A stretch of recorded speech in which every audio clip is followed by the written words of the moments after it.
¿Qué tal, muchachos? Buenas tardes, ¿me escuchan?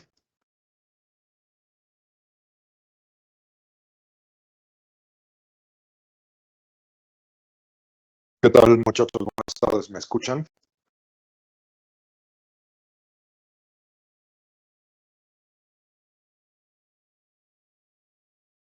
Perfecto, pues vamos a empezar con la segunda parte, la segunda y última clase del repaso intensivo que corresponde a los temas de cirugía general.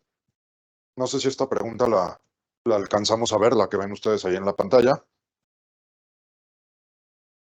Ok, entonces, a ver, déjenme. ¿En cuál nos quedamos? ¿No se acuerdan? Porque según yo le tomé fotos. Ok, perfecto. Bueno, entonces vamos a seguir aquí con esta pregunta nueva que dice, con respecto a la circulación enterohepática de la bilis, ¿dónde se reabsorbe la mayor parte de las sales biliares? A, en el duodeno, B, en el yeyuno proximal, C, en el ilion terminal o D, en el colon. Bueno, ya saben ustedes que la circulación enteropática hace referencia al ciclo que recorren las sales biliares y efectivamente, como contestan bien ustedes, es en el ilion terminal donde se reabsorbe la mayor parte de las sales biliares. El hígado produce la bilis, baja a través de la vía biliar hasta el duodeno, circula a través de todo el intestino delgado y es en el ilion terminal donde se reabsorbe la mayor cantidad de sales biliares, ¿no? Un paciente se somete a una colecistectomía rutinaria y de manera incidental se le encuentra un carcinoma vesicular que se estadifica como T1A. Aquí le voy a agregar yo el A, T1A. El tratamiento adicional de este paciente debería incluir A, ninguna medida terapéutica más, B, una radioterapia externa con quimioterapia sistémica, C, la reoperación con resección hepática central y linfadenectomía iliar, o D, una reoperación con una lobectomía formal y la resección del conducto biliar. Pues muy bien, como bien contestan ustedes, no requiere ninguna medida terapéutica más porque el tumor está limitado a la lámina propia o a la mucosa y por lo tanto la colecistectomía es curativa. ¿Qué porcentaje del reservorio de ácidos biliares se reabsorbe en el ilion a través de la circulación enterohepática? A, 25%, B, 50%, C, 75%, D, 90%, E, 95%. Bueno, pues prácticamente el 95% de los ácidos biliares regresa al hígado a través de la absorción del ilion terminal, ¿sí? O sea, prácticamente se absorben totalmente en el ilion terminal.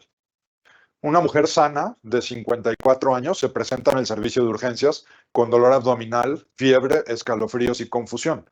La presión sanguínea está en 95/50, la frecuencia cardíaca en 110 y la temperatura en 39 grados. Las pruebas de laboratorio demuestran una cuenta leucocitaria de 15.000 con hematócrito y plaquetas normales, así como una bilirrubina directa de 7.2. El tratamiento inicial de esta mujer debería consistir en A, la descompresión biliar urgente endoscópica o transhepática, B, la colecistectomía urgente, C, la reanimación con líquidos y antibióticos intravenosos, D, la observación y el control del dolor, o B, el alta con antibióticos orales y una colecistectomía planeada para las semanas siguientes. Pues muy bien, como bien dicen ustedes, el tratamiento inicial de esta mujer debería de ser con reanimación con líquidos y antibióticos intravenosos. Aquí la clave está en lo que nos dicen, ¿no? Nos están preguntando el tratamiento inicial. ¿Y qué diagnóstico tiene esta mujer? Con los datos que les ponen ahí, ¿qué diagnóstico le darían a esta paciente? Muy bien. Como bien dicen, esto es una colangitis, ¿no? Y bueno, pues aquí les puse la tríada de Charcot y la pentada de Reynolds, ¿no? Para que la recuerden. En un paciente que tiene hepatalgia, ictericia y fiebre, hay que sospechar colangitis. Definitivamente el tratamiento de elección va a ser una CEPRE, ¿sí? Pero, bueno, pues en este caso esta paciente está hipotensa, tiene fiebre. Antes de meterla a la CEPRE, el tratamiento inicial debe de ser la reanimación. Si a la triada de Charcot, hepatalgia, ictericia y fiebre, le sumamos hipotensión y además estado confusional o deterioro del estado de alerta, eso le llamamos pentada de Reynolds, ¿sí? Y bueno, pues ya saben ustedes que según la clasificación de Tokio, cualquier dato de falla orgánica pues nos clasifica la colangitis como una colangitis severa, ¿sí? ¿Cuáles son los factores de riesgo para una colecistitis acalculosa? La pregunta dice, los factores de riesgo para una colecistitis acalculosa incluyen A, la sepsis, B, las quemaduras graves, C, la nutrición parenteral prolongada, D, un traumatismo múltiple o E, todas las anteriores. Pues muy bien, todas las anteriores son factor de riesgo para que el paciente desarrolle una colecistitis acalculosa. Y aquí ven ustedes un ultrasonido donde está engrosada la pared de la vesícula mide más de 5 milímetros, pero adentro de la vesícula no hay piedras. Esa es una colecistitis alitiásica o acalculosa. Un hombre de 40 años con un traumatismo torácico se presenta con dificultad respiratoria, disminución de los sonidos respiratorios en el lado derecho, hiperresonancia a la percusión e ingurgitación yugular. El diagnóstico más probable de este paciente es A, neumotórax a tensión, B, tórax inestable, C, tamponamiento cardíaco, D, infarto agudo del miocardio. ¿Sí? Bueno, aquí obviamente el caso está planteado pues para que se confundan, pero sin duda el diagnóstico de este paciente es un neumotórax a tensión, ¿sí? Lo que está velado, lo que está disminuido son los ruidos o los sonidos respiratorios, no los ruidos cardíacos, ¿no? Y obviamente, pues eso los puede confundir entre un neumotórax a tensión y un tamponade cardíaco, pero claramente aquí nos dicen tiene dificultad respiratoria, no hay sonidos respiratorios, y sí, hay ingurgitación de las yugulares, pero eso pasa tanto en el tamponade como en el neumotórax a tensión. ¿Cuál sería el manejo inmediato ideal de este paciente que acabamos de ver? A, una aguja gruesa en el segundo espacio intercostal línea medio clavicular. B, colocación de una sonda pleural de 24-28 French en el quinto espacio intercostal línea medio axilar. C, una aguja gruesa en el quinto espacio intercostal línea axilar anterior. O D, tomar una teleradiografía de tórax. Pues sí, bueno, yo les diría, ¿no? Que, bueno, de acuerdo a la 10ª edición de la TLS, la edición más reciente, si el paciente es un adulto, ¿sí? La descompresión del neumotórax se tiene que hacer con una aguja gruesa en el quinto espacio intercostal en la línea axilar anterior, ¿no? Entonces eso es lo que, pero eso lo dice la TLS en su 10ª edición que ya tiene 3 años, ¿no? Por eso para mí esta es la respuesta correcta, aunque la guía de práctica clínica no se haya actualizado. La aguja en el segundo espacio intercostal, línea medio clavicular, sigue siendo lo que se tiene que hacer en los pacientes en edad pediátrica, ¿sí? El ATLS dice, si el paciente es pediátrico, en el segundo espacio, línea medio clavicular, ¿no? Eso también cambia acá. Si es adulto, quinto espacio intercostal, línea axilar anterior. Y la lógica de eso es, bueno, si le vas a meter la sonda en el quinto espacio intercostal, en la línea axilar anterior, pues ahí mismo pone la aguja, ¿no? Y ya aprovechas que ahí le vas a hacer la incisión. Pero eso solo es para adultos y en la edad pediátrica hay que hacerlo en el segundo espacio intercostal, ¿sí? Sí, aquí me dice Luis Antonio que la guía de práctica clínica dice que una aguja de 6.5 centímetros y el ATLS de 8. Y sí, bueno, hay distintas formas de medir las agujas, ¿no? Y bueno, generalmente las medimos en gauges, ¿no? Que no es como una medida, pues que bueno, usemos tradicionalmente. ¿Cuál es el tipo más común de cáncer vesicular? A, el de células en avena. B, el adenocarcinoma. C, el adenoescamoso. D, el anaplásico. O E, el de células escamosas. Bueno, igual que prácticamente en todo el tubo digestivo, ¿sí? El tipo más común de cáncer de vesícula es el adenocarcinoma. Igual, el tipo más frecuente de cáncer de estómago, colon, páncreas, esófago, es el adenocarcinoma, porque el tubo digestivo está lleno de glándulas y ahí es donde suelen originarse los cánceres, ¿sí? El tratamiento adecuado de una lesión vesicular maligna que compromete la lámina propia del órgano e incluye A, colecistectomía seguida de quimioterapia adyuvante. B, quimioradioterapia adyuvante seguida de resección quirúrgica. C, resección hepática segmentaria y linfadenectomía sola. D, colecistectomía sola. O E, hepatectomía derecha extendida. Bueno, aquí pues está un poco la interpretación del enunciado, ¿no? Pero pues aquí no podemos asumir que el tumor va más allá de la lámina propia, sino simplemente involucra o compromete la lámina propia, ¿no? Entonces, si solo involucra la lámina propia, pues la colecistectomía sería el tratamiento, ¿no? Nos tendrían que especificar para que fuera un T1B, nos tendrían que especificar que ya invadió la capa muscular, ¿sí? O que está involucrada la capa muscular. Y de cualquier forma, aunque, a ver, por ejemplo, ¿cuál sería la respuesta si nos dijeran aquí el tratamiento adecuado de una lesión vesicular maligna que ya involucra la capa muscular? ¿Cuál opción sería la correcta? Si ya fuera un T1B, el tumor maligno está comprometiendo la capa muscular, ¿qué tendríamos que hacer?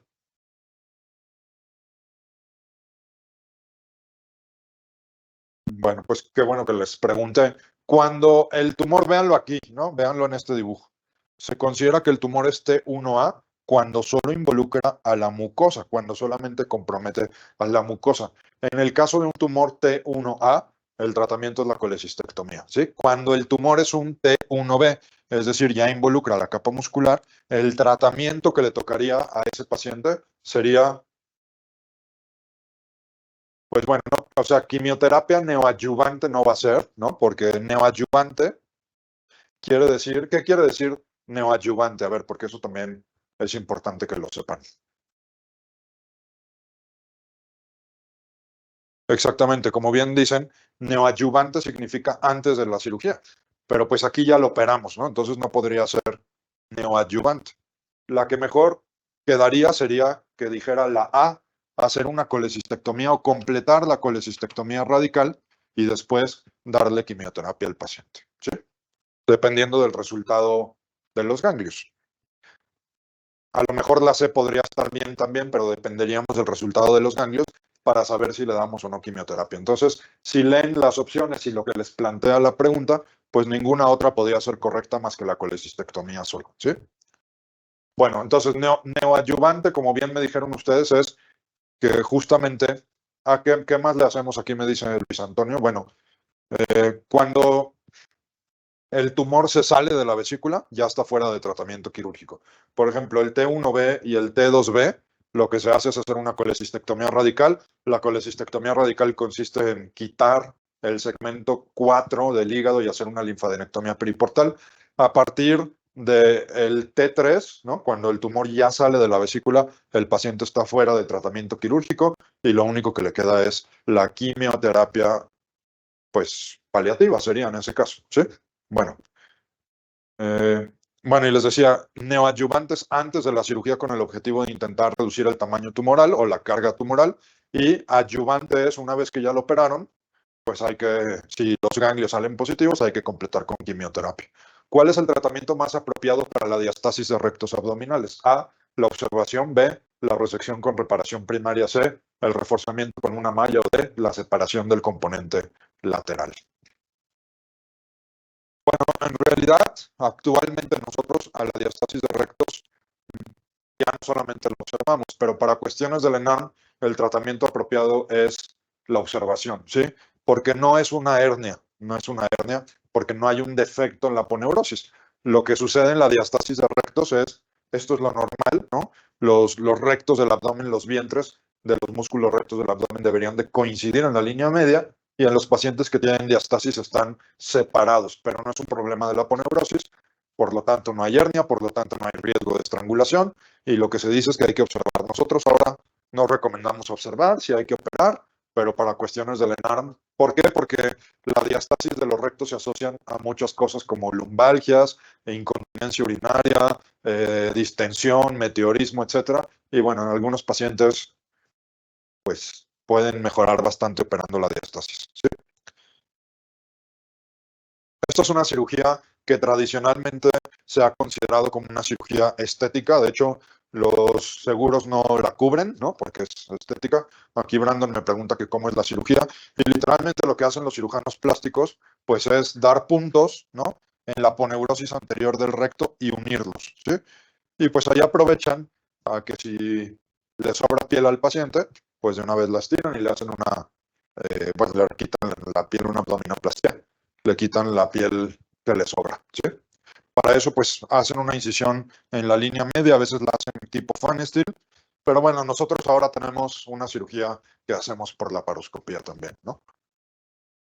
En los varones, la incidencia de hernias inguinales tiene una distribución bimodal.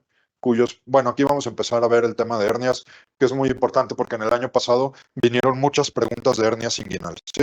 En los varones, la incidencia de hernias inguinales tiene una distribución bimodal, cuyos picos se producen antes del segundo año de vida y después de los 50 B, antes del primer año de vida y después de los 40 C, antes del octavo año de vida y después de los 40 o D, antes del quinto año de vida y después de los 50. Bueno, yo aquí siempre les digo, bueno, la mayoría de ustedes la contestó bien, ¿no? Y los dos picos de presentación son antes del primer año de vida y después de los 40, ¿sí? Y siempre aquí aprovechamos para repasar cuáles son los factores de riesgo bien reconocidos para tener hernias inguinales. Alguien, a ver, díganme todos los factores de riesgo que ustedes conocen para tener hernias inguinales.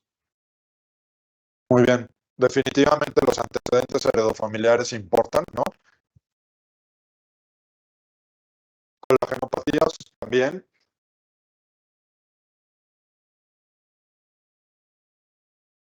La obesidad no está tan claramente asociada a hernias inguinales, ¿sí? A hernias ventrales sí, pero hernias inguinales no.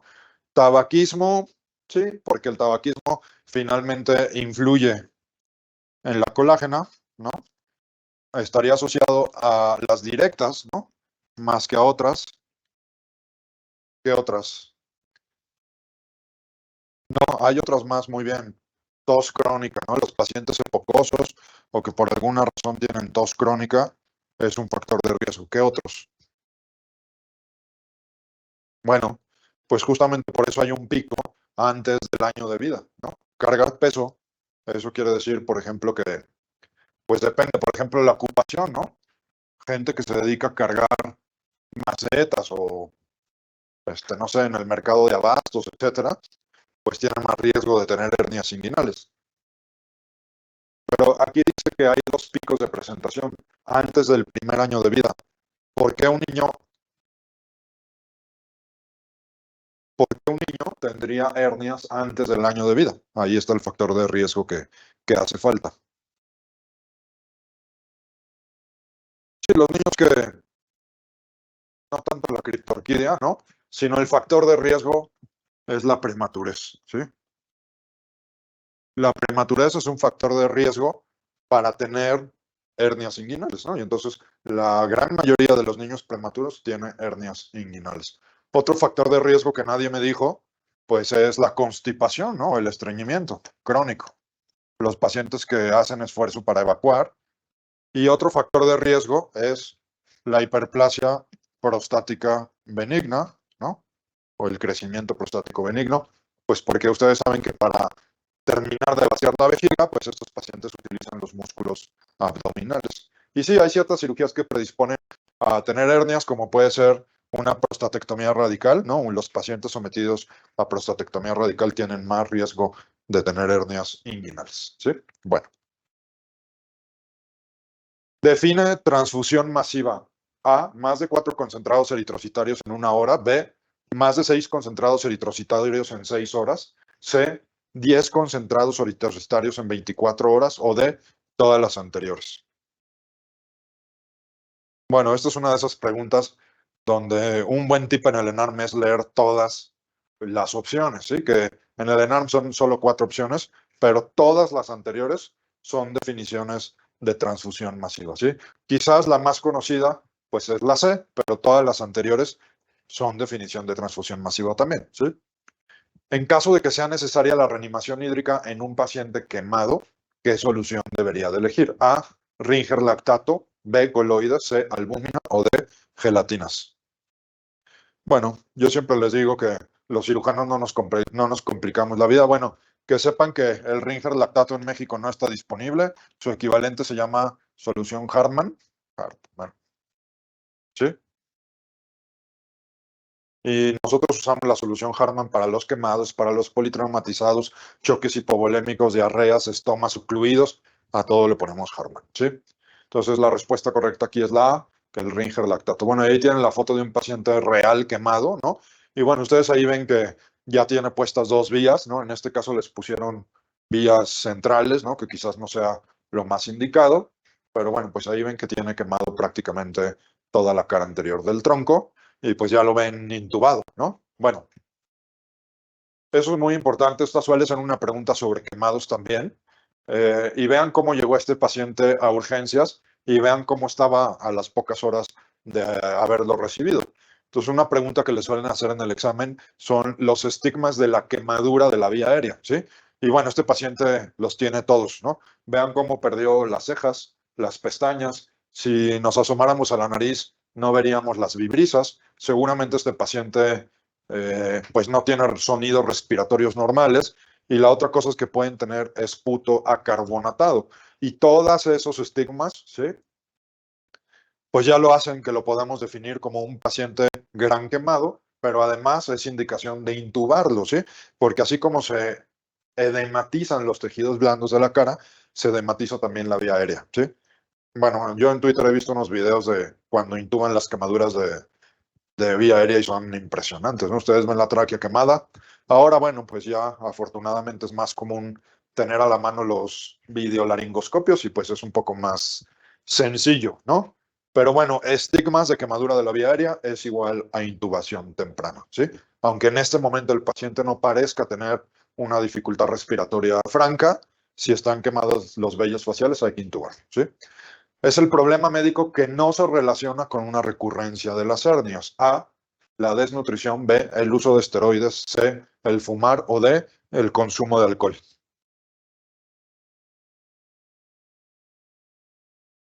Muy bien, pues el único de todos estos problemas que no se asocia con la recurrencia de una hernia es el consumo de alcohol, ¿sí? Digo, si fuera alcohólico y está desnutrido por el alcoholismo o está cirrótico, pues bueno, eso ya no es un consumo normal, ¿no? Eso ya es alcoholismo y no los tendrían que dar así como tal, ¿no? Es el método de reparación de una hernia inguinal que tiene la recurrencia más baja. A, la reparación libre de tensión tipo Liechtenstein. B, la reparación abierta y electiva basada en el propio tejido. C, la técnica de Bassini. O D, la reparación de Schuldeis.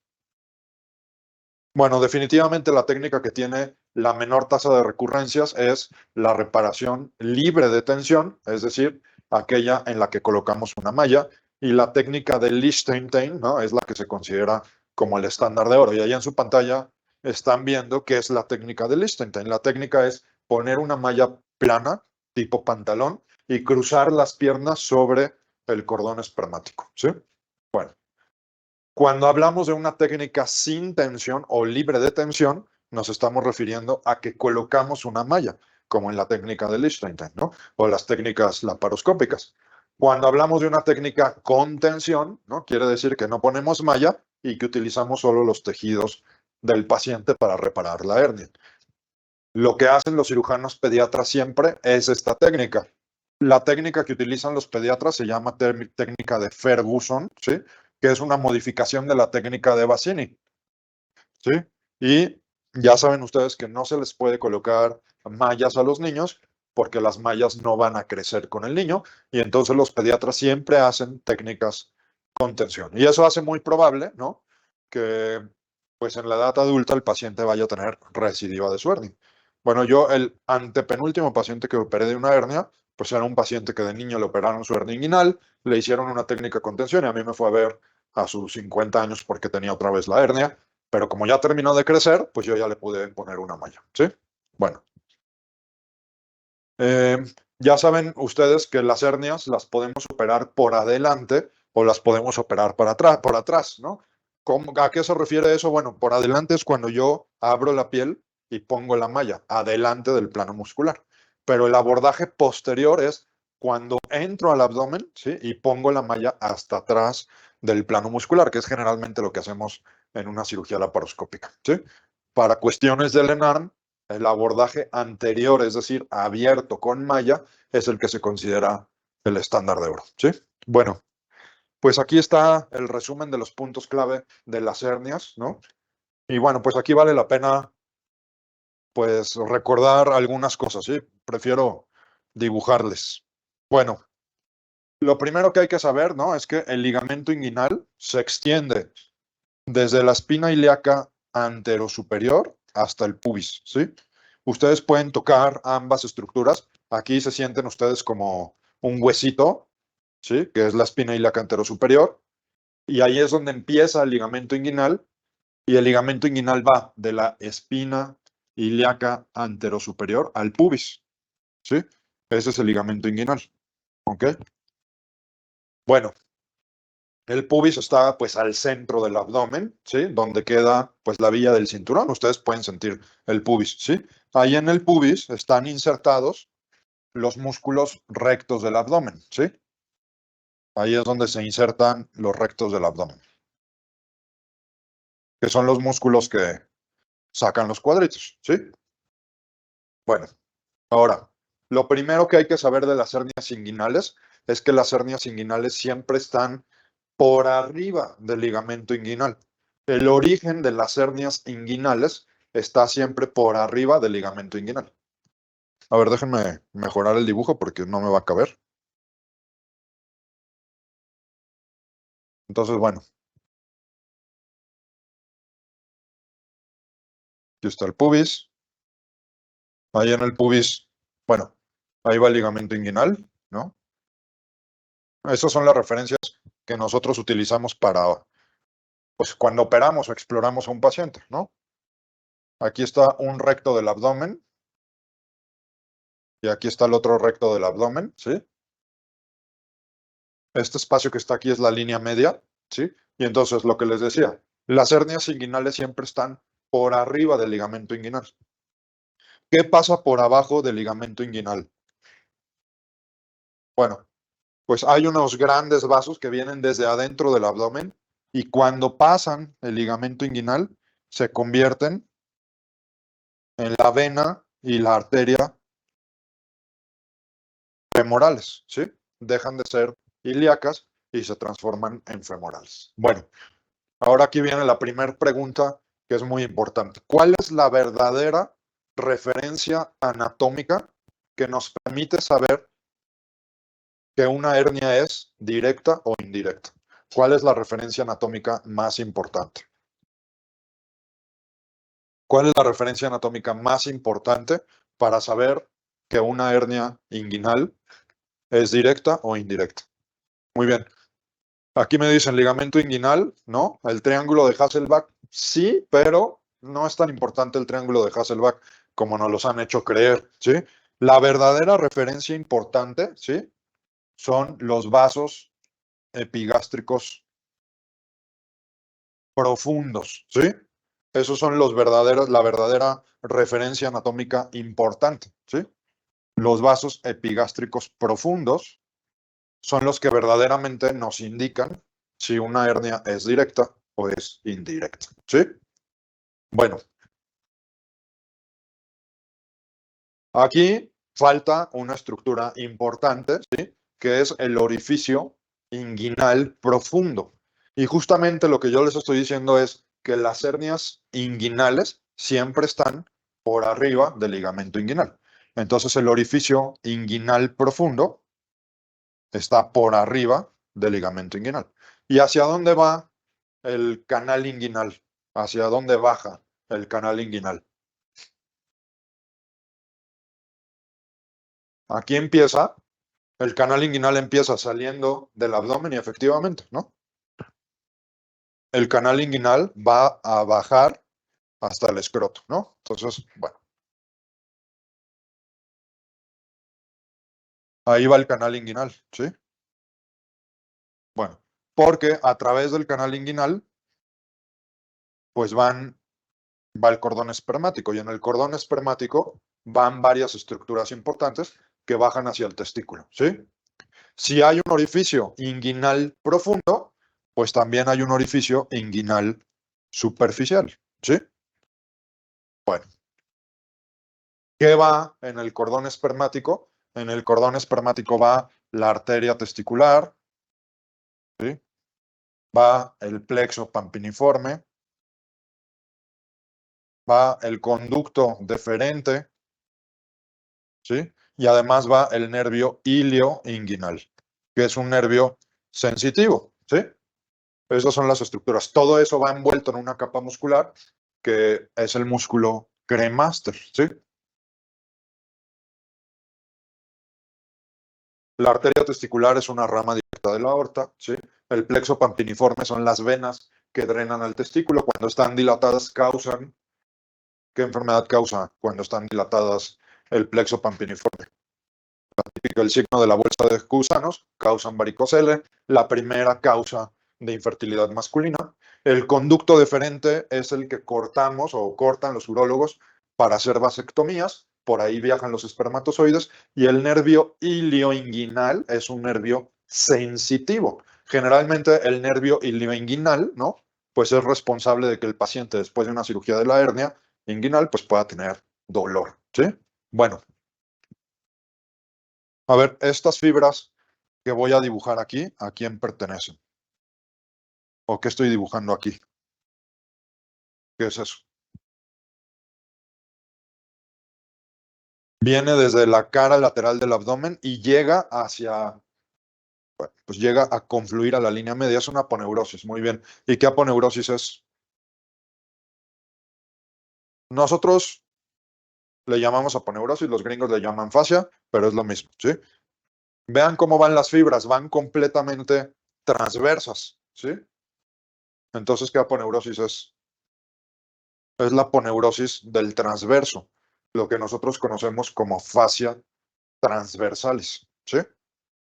Bueno, ahora vean, aquí está la espina ilíaca anterosuperior, ¿sí? Aquí está el pubis. El pubis es medial, ¿sí? El pubis está justo abajo del ombligo y si bajamos más, están los testículos, el escroto, ¿sí? Todo eso es línea media.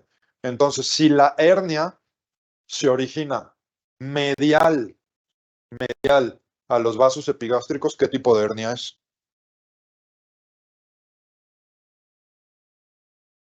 Si la hernia se origina medial a los vasos epigástricos, es una hernia directa, ¿sí? Y si se origina lateral a los vasos epigástricos, estamos hablando de una hernia indirecta, ¿sí? Bueno, que sepan que ya no se llaman así las hernias. Para cuestiones del ENARM se las tienen ustedes que saber, ¿sí? Así con ese nombre. Pero en la nueva clasificación de la Asociación Europea de las Hernias, la hernia directa se llama medial y la hernia indirecta se llama lateral, ¿sí? Y así ya nos quitamos de problemas. ¿Por qué se llama medial la directa? Porque está medial a los vasos epigástricos. ¿Por qué se llama lateral la indirecta? Porque está lateral a los vasos epigástricos, ¿sí? Bueno, ahora vamos a hablar del famoso triángulo de Hasselbalch y se van a dar cuenta que la verdadera referencia anatómica son los vasos epigástricos, ¿sí? El triángulo de Hasselbalch está formado por el borde lateral del músculo recto del abdomen, ¿sí? El ligamento inguinal y los vasos epigástricos profundos, ¿sí? Y ahí tienen ustedes el triángulo de Hasselbalch. Entonces les dicen, cuando la hernia se origina por dentro del triángulo de Hasselbalch, pues es una hernia directa, medial a los vasos epigástricos. Cuando se origina por fuera, es una hernia indirecta. ¿A alguien le queda duda aquí? ¿Algo que no les quede claro hasta aquí? Bueno, muy bien. Aquí nos falta un tipo de hernia que ya no se considera una hernia inguinal, porque ya habíamos dicho, ¿sí? Las hernias inguinales van por arriba del ligamento inguinal, ¿sí? Es la hernia femoral. Vean cómo las hernias femorales, ¿sí? Salen por debajo del ligamento inguinal pegadas a los vasos femorales, ¿sí? Bueno, de todas estas hernias, las hernias femorales también se llaman hernias crurales, ¿sí? Es lo mismo, son sinónimos. Bueno, de todas estas hernias, la más importante, la estrella de la región inguinal, son las hernias indirectas, ¿sí? ¿Por qué? Pues porque esas son las más frecuentes, ¿sí? Las hernias indirectas son las más frecuentes. Bueno, vean por dónde va a salir la hernia indirecta, ¿sí? La hernia indirecta sale a través del orificio inguinal profundo, ¿sí?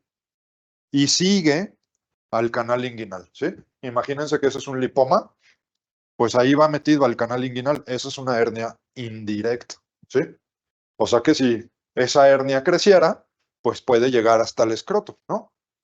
Y vean por dónde va a salir la hernia directa. La hernia directa, su saco está justo en la pared, en los músculos, ¿sí? Si yo les preguntara, cuál es la hernia que verdaderamente destruye la pared abdominal, ¿cuál me dirían que es? La directa, ¿sí? Sin ninguna duda. Por eso se llama directa e indirecta, por eso se llamaban así, ¿sí? Porque la directa sale directamente a través de la pared abdominal, ¿sí? Mientras que la indirecta aprovecha un orificio que existe naturalmente para salir, ¿no? Y bueno, esta imagen, que no sé si ya se las había enseñado, resume las hernias directas e indirectas, ¿no? Vean, esa cabeza que destruye la pared es una hernia inguinal directa y la que sale aprovechando la puerta, pues es una hernia indirecta, ¿sí? Esa es la diferencia entre una hernia directa e indirecta, ¿sí? Y luego, pues aquí estaría el saco de una hernia femoral, ¿no? Ese saco sale abajo del ligamento inguinal. Bueno, ahora la pregunta es, ¿de qué está hecho el saco? ¿De qué está hecho el saco de las hernias? O sea, esa bolsa donde está el contenido herniario, como bien dicen ustedes, es peritoneo, ¿sí? Viene desde adentro del abdomen. ¿Y cuál es el contenido más frecuente del saco de una hernia? O sea, ¿qué suelen tener los sacos herniarios? ¿No? Lo más frecuente que contiene un saco de una hernia es un lipoma herniario, ¿sí? Por eso se los dibujé en amarillo. Un lipoma herniario. ¿Qué es eso? Grasa, ¿sí?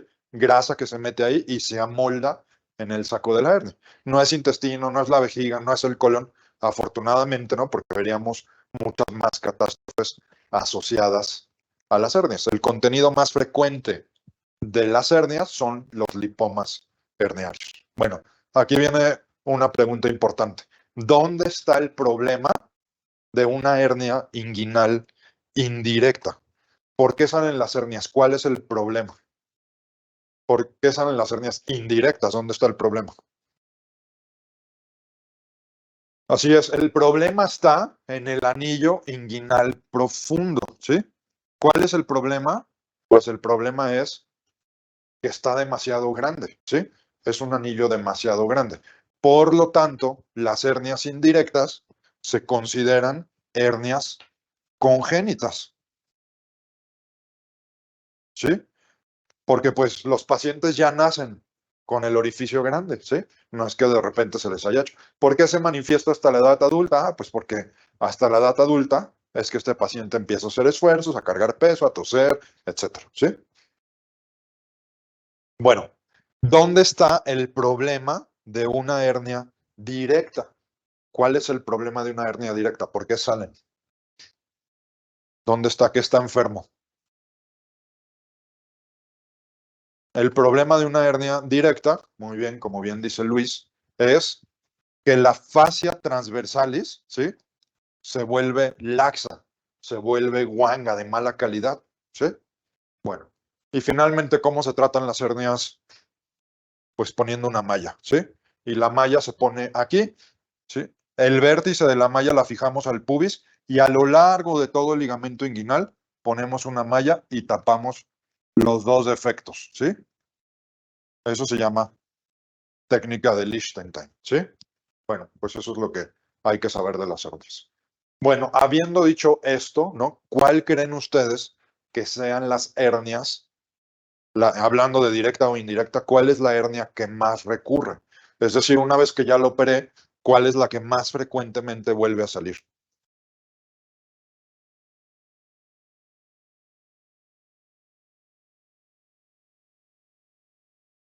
Pues no, la que más vuelve a salir es la directa, ¿no? Porque finalmente la indirecta, pues es un hoyo y cuando lo tapo con la malla ya queda. En cambio, la directa es un tejido de mala calidad, ¿sí? La directa es un tejido de mala calidad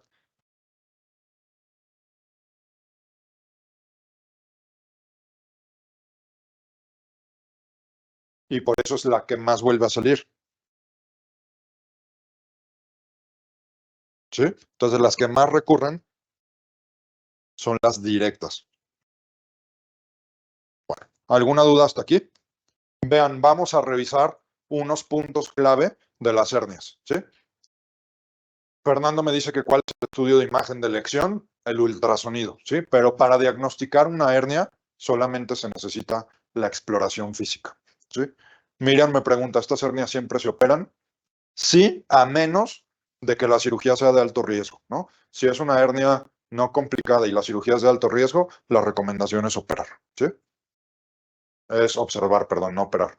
Vean, algunos puntos clave de las hernias. Sí, el estándar de oro sigue siendo la herniografía, aunque la verdad, pues nadie hace herniografías, ¿no? Y no se los van a preguntar, el estándar de oro. El mejor método, si les preguntan el método de imagen de elección, es el ultrasonido, pero si les dicen cuál es el método diagnóstico de elección para documentar una hernia inguinal, es la exploración física, ¿sí? Bueno, vean, para las hernias femorales se recomienda operar al momento del diagnóstico. Bueno, en cuanto se diagnostican, porque tienen alto riesgo de estrangularse. Me preguntan aquí que si han preguntado la clasificación de NIHUS o de NIHUS y no, nunca la han preguntado. Aparte ya no se usa, ya no lo usamos. Bueno, las hernias inguinales en los niños se deben de operar al momento del diagnóstico, ¿sí? Al momento del diagnóstico hay que operar al niño. Vean, casi 7 de cada 10 hernias que recurren son directas, ¿sí?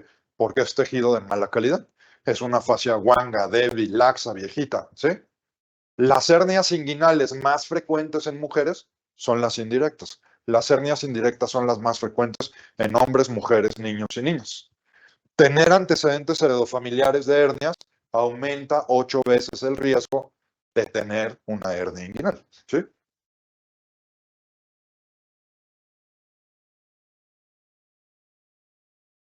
Luego dice, las hernias femorales son más comunes en mujeres que en hombres, pero si ven a una mujer con un tumor o un bulto en la ingle, tiene 5 veces más probabilidades de ser una hernia inguinal que una hernia femoral.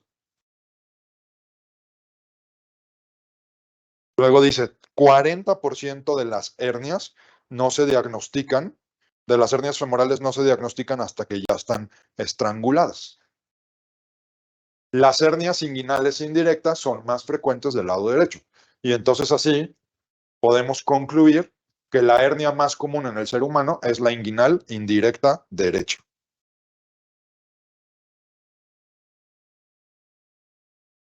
Luego, casi 7 de cada 10 hernias en la región inguinal son indirectas, es la más frecuente, ¿sí? Listo, con estos puntos, ¿alguien tiene alguna duda? ¿A alguien no le quedó claro esto? Sí, las hernias femorales sí son más frecuentes en mujeres, pero la hernia más frecuente en mujeres son las inguinales indirectas. Si ven una femoral, probablemente la estarán viendo en una mujer. Eso no quiere decir que los hombres no puedan tener hernias femorales, ¿sí? Los hombres también pueden tener hernias femorales. Bueno, un niño de 8 años se quedó dormido mientras se asoleaba. Ahora tiene toda su espalda roja y dolorosa. ¿Cuál es el porcentaje de superficie corporal total quemada que es médicamente relevante? A, 9%, B, 0%, C, 18%, D, 14%.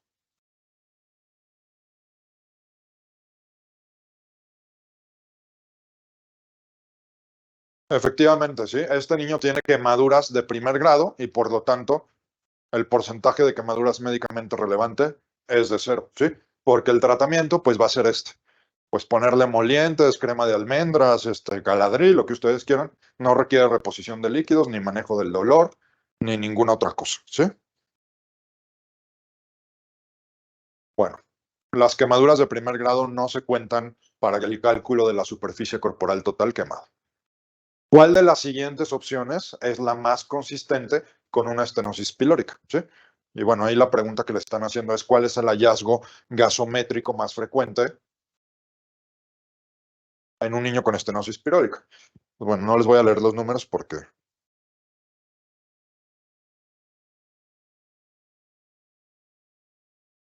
Pero sí, efectivamente, la respuesta correcta es la D, ¿no? Y lo sabemos porque está bajo el cloro y porque el bicarbonato está alto, ¿sí? El hallazgo gasométrico característico en un niño que tiene estenosis pilórica, pues es una alcalosis metabólica hipoclorémica, ¿sí? La manifestación típica de la estenosis pilórica es el vómito en proyectil y el niño vomita el ácido clorhídrico del abdomen, del estómago, perdón, y entonces pierde hidrogeniones y pierde cloro, ¿sí? ¿Cuál es el tratamiento de la estenosis pilórica? Una piloroplastía. Hay muchos tipos de piloroplastía, seguramente no se los van a preguntar, ¿no?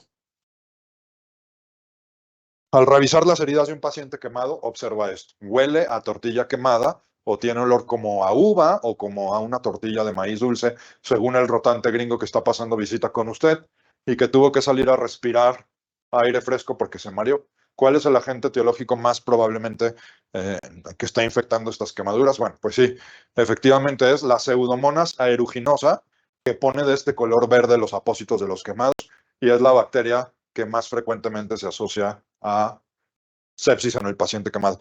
Luis Antonio me decía que si a todas las hernias inguinales el tratamiento que hay que preferir es sin tensión con malla tipo Liechtenstein, sí, esa es la respuesta. Acuérdense, hay algunas contraindicaciones para no poner malla, como por ejemplo que esté infectado el sitio donde van a poner la malla. O sea, si estaba atrapado el intestino, se perforó, tiene apendicitis, pues no pueden poner malla y tienen que hacer una técnica con tensión o resolver el problema agudo y después entrar a poner la malla, ¿sí?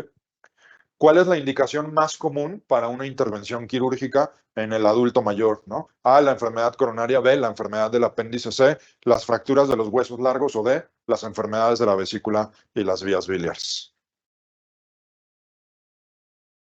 Pues sí, la indicación más frecuente para operar a un adulto mayor, ¿no? Son las enfermedades de la vesícula y de la vía biliar.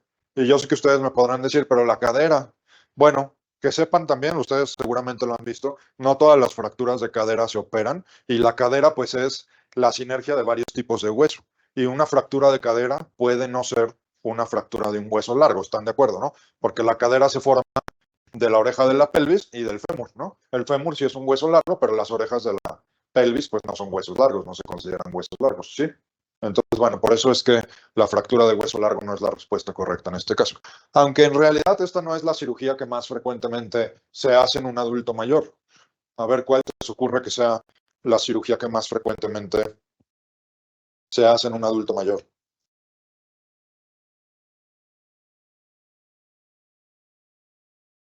Así es. La cirugía más frecuente en los adultos mayores es la cirugía de catarata, ¿sí?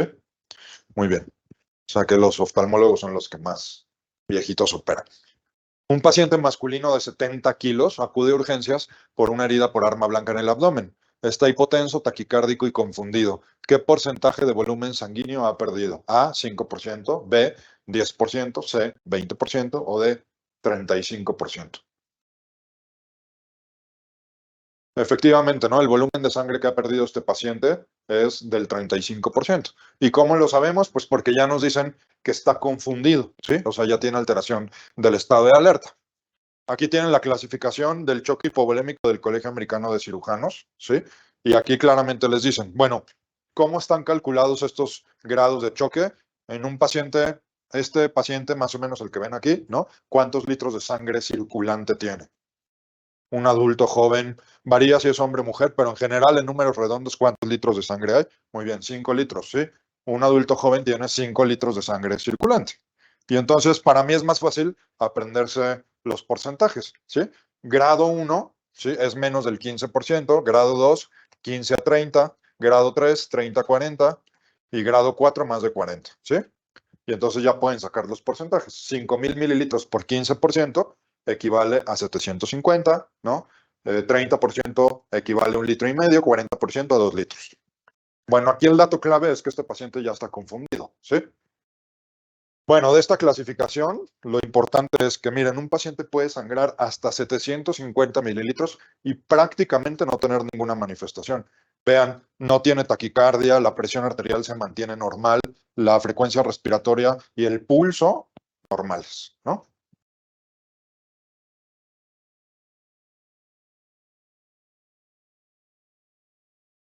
Entonces, eso se debe al eje renina-angiotensina-aldosterona. Luis Antonio me dice, si no estuviera confundido, sería grado 2, ¿no? Porque vean, la confusión aparece a partir del grado 3, cuando se han perdido entre 30 y 40% del volumen sanguíneo circulante. Y ya cuando no se pueden mantener despiertos, que ya están letárgicos, ese ya es un choque hipovolémico grado 4, que equivale a haber sangrado más de 2 litros, ¿sí? Sí, tiene hipotensión, ¿no? Bueno, la presión arterial empieza, pues bueno, ahí sí sería como una transición entre el 2 y el 3, ¿no? Está saliendo del 2 para entrar al 3. Pero bueno, el chiste es que para una pregunta de Lenard, pues si les dicen que ya está confundido, es grado 3 y letárgico es grado 4, ¿no? ¿Para qué nos sirve los grados de choque hipovolémico? O sea, ¿cuál es su importancia? La importancia, efectivamente, ¿no? La importancia es porque hay que decidir con qué voy a empezar. Y si el paciente ya está en el grado 3 y grado 4, ¿sí? Pues inclusive ya habría que considerar el uso de hemoderivados, ¿no? No solamente de las dos vías periféricas, etcétera, ¿sí? Bueno, ¿qué hallazgos clínicos son sugestivos de tamponade cardíaco? A, hipotensión, presión del pulso ensanchado, taquicardia. B, taquicardia, hipotensión y distensión de la yugular. C, hipotensión, presión ensanchada de pulso, distensión de la yugular. O D, hipotensión, ruidos cardíacos apagados o distensión de la yugular. Pues sí, aquí les están preguntando la triada clínica del tamponade cardíaco, ¿sí? Y pues la triada de Beck es hipotensión o estado de choque con ruidos cardíacos velados y distensión de la yugular, es la letra C, ¿no? Y bueno, aquí ven ustedes la triada de Beck y a qué se debe, ¿sí? Se debe a un tamponade cardíaco, ¿sí? Un hombre de 43 años es golpeado por un vehículo motor al cruzar la calle y llega a la sala de urgencias chocado y con la incapacidad para mover sus extremidades. ¿Cuál es la causa más probable de hipotensión?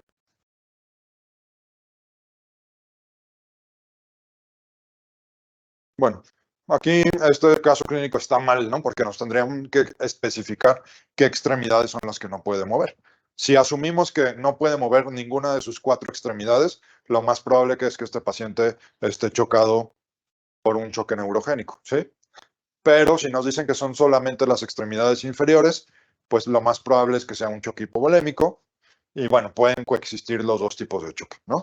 Pero para pensar en un choque neurogénico, ¿sí?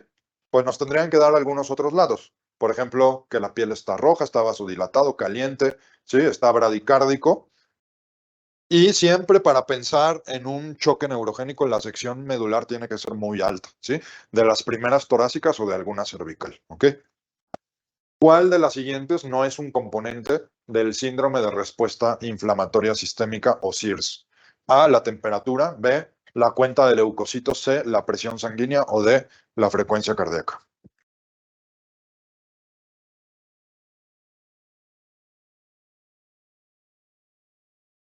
Efectivamente, de estas, la única que no forma parte del síndrome de respuesta inflamatoria sistémica, pues es la presión sanguínea, ¿sí?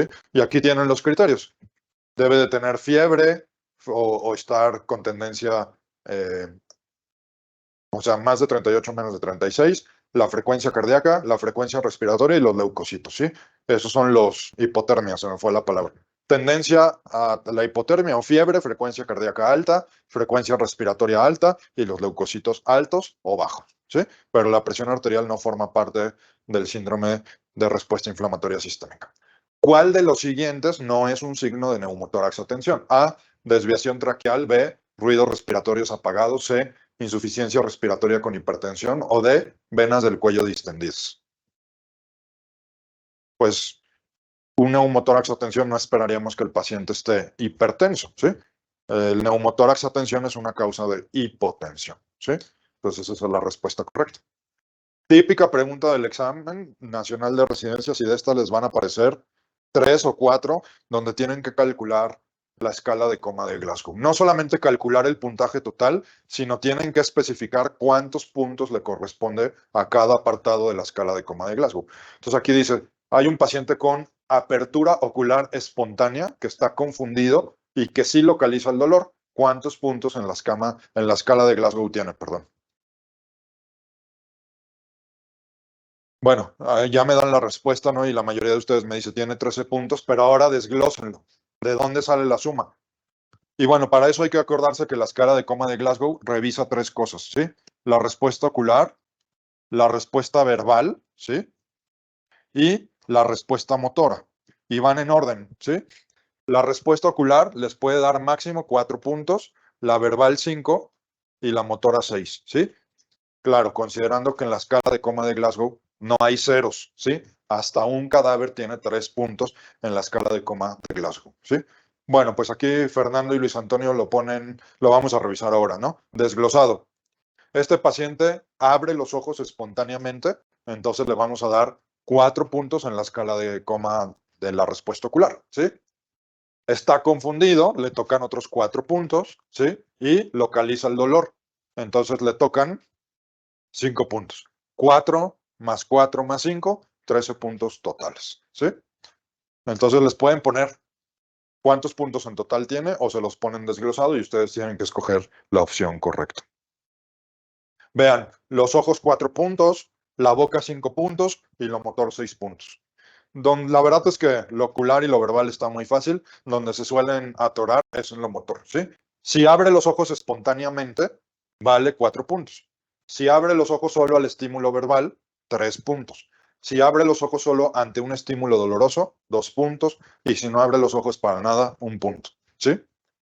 Bueno, la verbal, si está orientado en tiempo, espacio y persona, le dan sus 5 puntos. Si está confundido, tiene 4 puntos. Si dice palabras, pero son palabras que no coinciden con el contexto, son inapropiadas, le van a dar 3 puntos. Si solo balbucea o hace sonidos incomprensibles, 2 puntos. Y si no emite sonidos, 1 punto. ¿Sí? Eso está fácil. Lo complejo es lo motor. Si obedece instrucciones, 6 puntos. O sea, a ver, levante su mano derecha, bueno, 6 puntos. Si solamente mueve su mano dominante hacia donde aparece el estímulo doloroso, son 5 puntos. O sea, si ustedes le estimulan aquí y el paciente lleva su mano hacia allá, pues esos son 5 puntos, ¿sí? Si flexiona parcialmente para quitarse el estímulo doloroso, son 4 puntos. O sea, su mano dominante intenta ir hacia donde está el estímulo doloroso, pero no llega, son 4 puntos. Muy distinto a lo que aquí se llama la flexión anormal, ¿sí? La flexión anormal es que haga esto. O sea, no va con ningún sentido a quitarse el estímulo doloroso, ¿sí? Y la extensión anormal es que haga esto, ¿sí? De corticación y de cerebración. Y finalmente un punto es que no se mueva nada. ¿Les quedó claro? ¿Alguno tiene duda de cómo dar los puntos? Esta les van a aparecer 3 o 4 casos de calcular la escala de coma de Glasgow. Bueno, hace un ratito di esta clase también y me decían, ¿y en un paciente intubado cómo la aplico? Pues en un paciente intubado no aplica la escala de coma de Glasgow, ¿sí? No se puede aplicar. Si ya está intubado, ya no podemos calcular, porque si está intubado, pues tendríamos que asumir que tenía menos de 8, ¿no?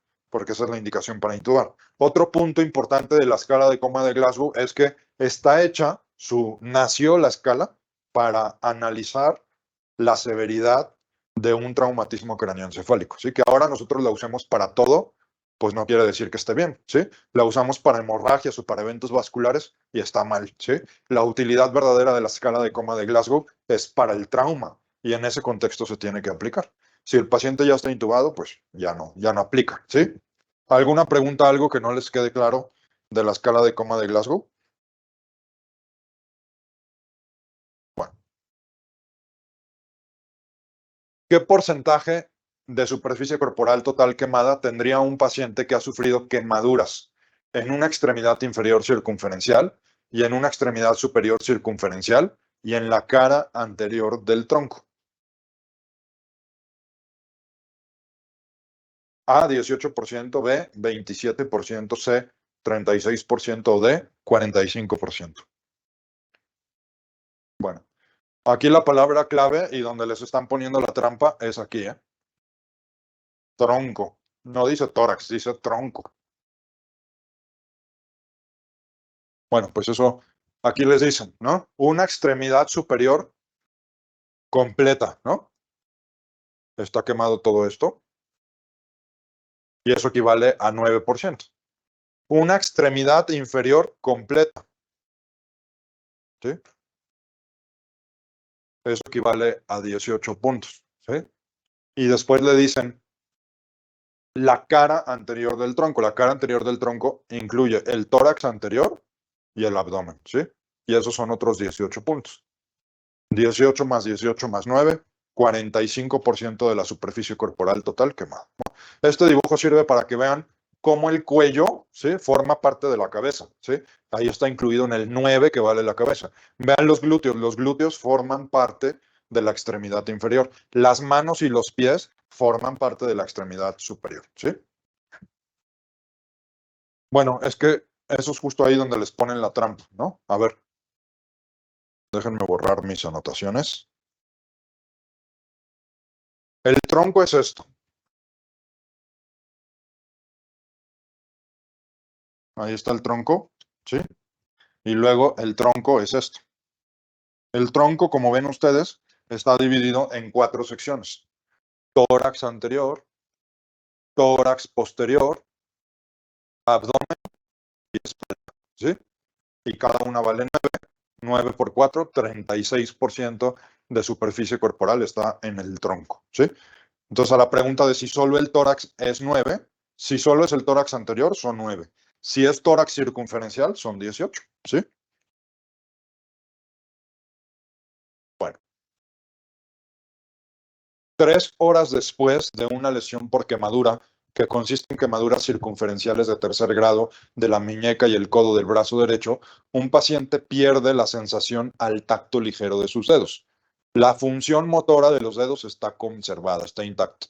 ¿Cuál es el tratamiento más apropiado para este paciente?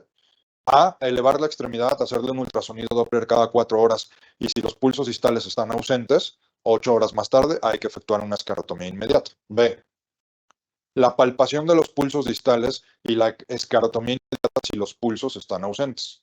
C, una ultrasonografía Doppler para la valoración del flujo periférico y hacer una escarotomía inmediata si el flujo disminuye. O D, la escarotomía inmediata bajo anestesia general desde arriba del codo hasta abajo de la muñeca en ambas caras del brazo, es decir, en la medial y la lateral.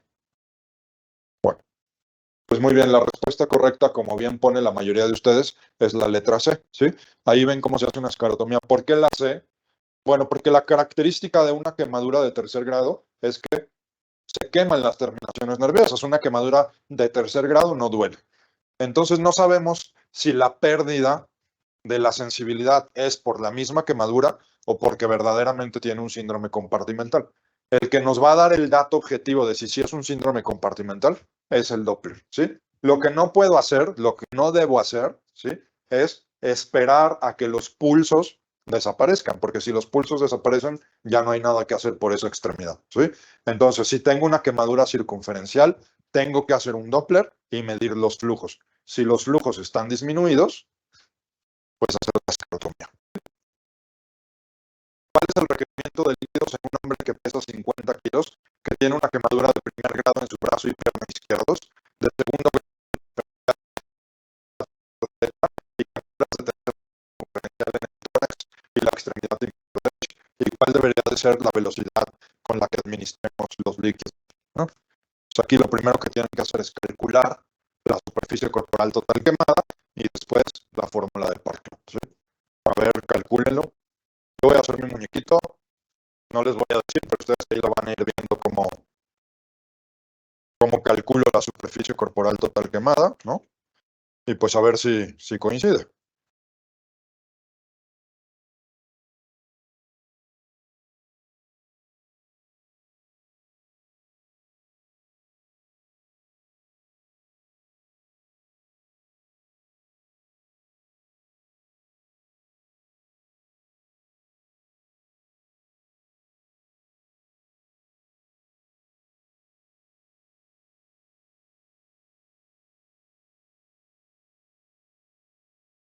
Bueno, muy bien, ¿sí? Muy bien. Entonces vean, aquí la trampa está en que les dan quemaduras de primer grado. Esas no hay que considerarlas en el cálculo de la superficie corporal total quemada, ¿no? Y luego les dicen, tiene quemaduras de segundo grado circunferencial en la extremidad superior derecha, eso vale 9, ¿sí? Quemaduras de tercer grado circunferencial en el tórax, eso vale 18, ¿sí? Y en la extremidad inferior derecha circunferencial vale 18. 18 más 18 más 9 son 45. Y entonces ya puedo hacer mi fórmula de Parkland. 4 mililitros por los kilos que pesa, 50 por 45 de superficie corporal total quemada. Hacen ustedes la multiplicación y les va a dar 9,000. Eso quiere decir que tienen que administrarle 9 litros en 24 horas, pero la fórmula de Parkland les dice, divídanlo en 2, ¿sí? 4.5 para las primeras 8 horas y 4.5 para las siguientes 16, ¿no? Y como bien dijeron ustedes, pues la respuesta correcta es la, perdón. ¿A alguien le queda duda de por qué? Bueno, pues así les van a poner un caso, al menos uno, para que calculen la superficie corporal total quemada, ¿sí? La penetración antibiótica exitosa.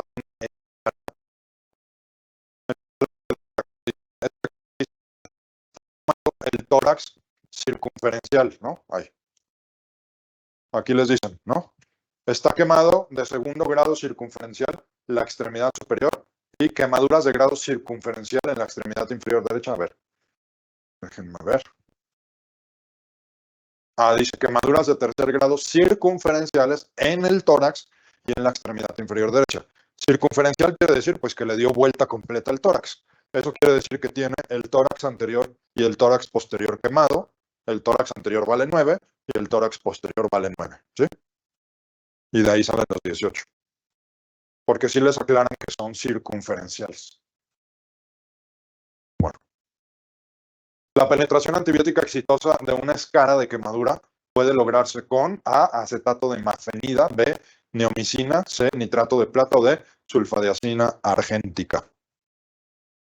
Una escara es un tejido desvitalizado que ya no tiene circulación sanguínea y solamente con un medicamento se puede lograr la penetración antibiótica y es el acetato de mafenida, ¿sí?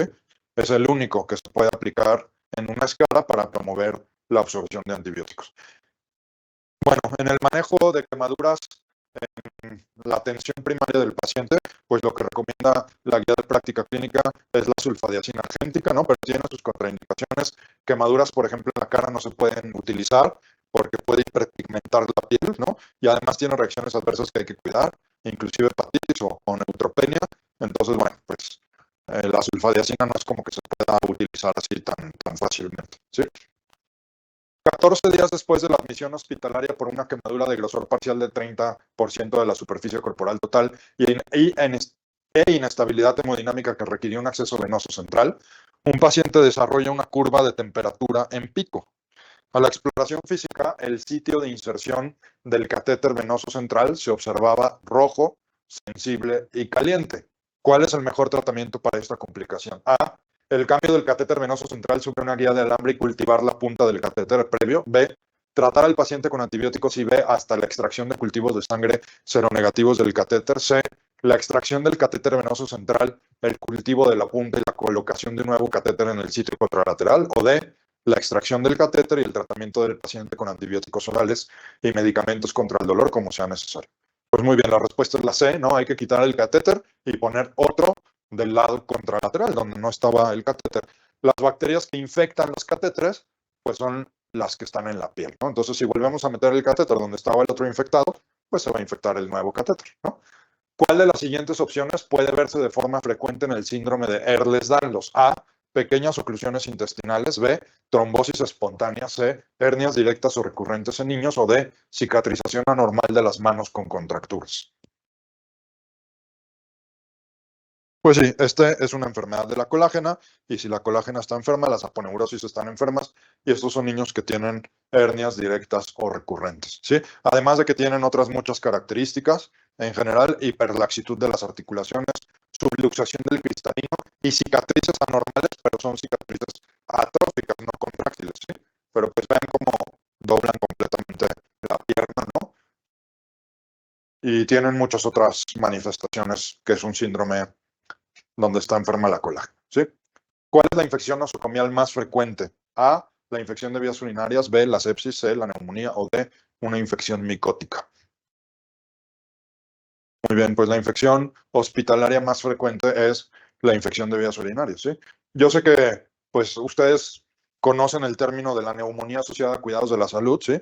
pero pues la mayoría de los pacientes que están en un hospital no están intubados ni dependientes de un tubo, ¿no? La mayoría no necesita estar intubado ni en la terapia intensiva y pues la infección más frecuente es la de vías urinarias, ¿sí? Es la arritmia que sucede más comúnmente durante una cirugía laparoscópica. A, la fibrilación auricular. B, la taquicardia sinusal. C, las contracciones ventriculares prematuras. O D, la bradicardia sinusal. Bueno, me están contestando aquí la mayoría de ustedes que la taquicardia. Y no, en realidad la arritmia más común durante la cirugía laparoscópica es la bradicardia sinusal, ¿sí? Y cuando vamos a empezar a meter el gas en el abdomen y estiramos rápidamente el peritoneo, el paciente puede hacer un reflejo vagal, ¿sí? Y el reflejo vagal se asocia a bradicardia. Entonces, lo que hay que hacer para evitarlo, exacto, ahí los anestesiólogos tienen la atropina, aunque lo que hay que hacer para evitarlo es inflar muy rápido el abdomen, ¿sí? O, pues, si se presenta la bradicardia, lo primero que hay que hacer es sacar el aire del abdomen. Y si no responde, pues el anestesiólogo tiene que manejarlo farmacológicamente, ¿sí? Como bien dijo usuario desconocido, con atropina, ¿sí? Bueno, ¿cuál de las siguientes es verdadera con respecto a la cirugía laparoscópica segura durante el embarazo? A, la paciente debe estar en decúbito lateral izquierdo. B, se recomienda la técnica de Jason sobre la técnica de Beres. C, si es posible, la cirugía debe practicarse durante el segundo trimestre. O D, todas las anteriores son correctas. Ahí ven la técnica de Jason. La técnica de Jason es abrir el ombligo y meter por ahí el trocar, ¿sí? Y la de Beres es literalmente encajar una aguja ciegas, ¿no? Entonces, efectivamente, todas las anteriores son correctas.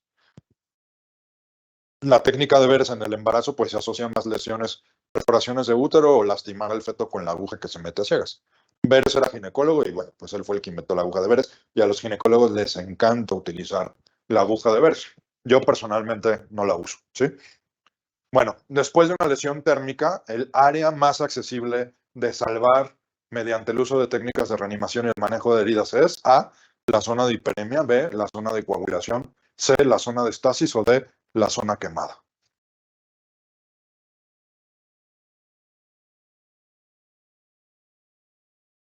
Bueno, esto hace referencia a las famosas zonas de Jackson, ¿sí? De las quemaduras. Cuando hay una quemadura profunda, esa quemadura va a tener tres zonas: la zona coagulada, la zona de estasis y la zona hiperémica. Obviamente la zona hiperémica está roja, ¿no? Pues porque está llena de circulación de vasos sanguíneos. La zona de estasis no está muerta, pero para allá va, y la zona coagulada ya está muerta. La zona coagulada ya no la podemos recuperar, pero la que queremos recuperar con la reanimación es la zona de estasis. Estas zonas en las quemaduras se llaman zonas de Jackson, ¿sí? El tratamiento de la isquemia mesentérica embólica aguda es A, la observación. B, la anticoagulación. C, la trombolisis. O D, la embolectomía operatoria. Pues muy bien, ¿no? El tratamiento de un émbolo que tapa una arteria mesentérica, pues es hacer una embolectomía, ¿sí? Es ir a quitar el émbolo. ¿Cuál es el principal factor de riesgo para tener isquemia mesentérica arterial aguda? La fibrilación auricular, porque se forman trombos intracavitarios en el corazón y de ahí se desprende un émbolo. ¿Cómo se hace la embolectomía? Utilizan los cirujanos vasculares una sonda muy parecida a la Foley que se llama catéter tipo Fogarty, ¿sí? Lo meten más allá del émbolo, ¿no? Inflan el globo y después lo sacan. Luis Antonio me dice, ¿también se podría hacer trombolisis? No, porque en este caso es un émbolo, ¿no? O sea, el émbolo pues es un fragmento de trombo, y la otra es pues que no tienes tanto tiempo, ¿no? El intestino no aguanta tanto tiempo como para hacer trombolisis, ¿no? Es una urgencia y mientras más rápido destapes el intestino, pues menos repercusión metabólica vas a tener, ¿no? Aquí sí, el tratamiento es la embolectomía, y si ya no lo diagnosticaste a tiempo para la embolectomía, pues hay que meterse a quitar intestino o de plano, pues ya no hacerle nada al paciente, ¿sí? ¿Cuál es el tratamiento de la isquemia mesentérica veno-oclusiva? A, la observación. B, la infusión de papaverina por un catéter. C, la colocación de una endoprótesis para evitar un espasmo adicional. O D, la derivación operatoria de la arteria mesentérica superior.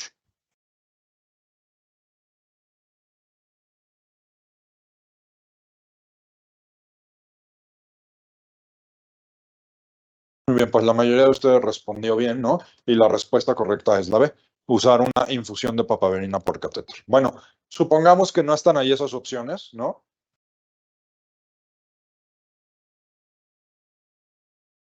Me dice Montserrat que ¿cuál sería el tratamiento para la isquemia mesentérica no oclusiva? Pues a tratar la causa, ¿no?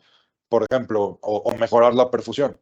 Por ejemplo, una causa puede ser que se infarte masivamente el ventrículo izquierdo y baje el gasto cardíaco, pues lo que hay que hacer es tratar el infarto, la falla de bomba, usar vasopresores, ¿no? Y este sería el tratamiento.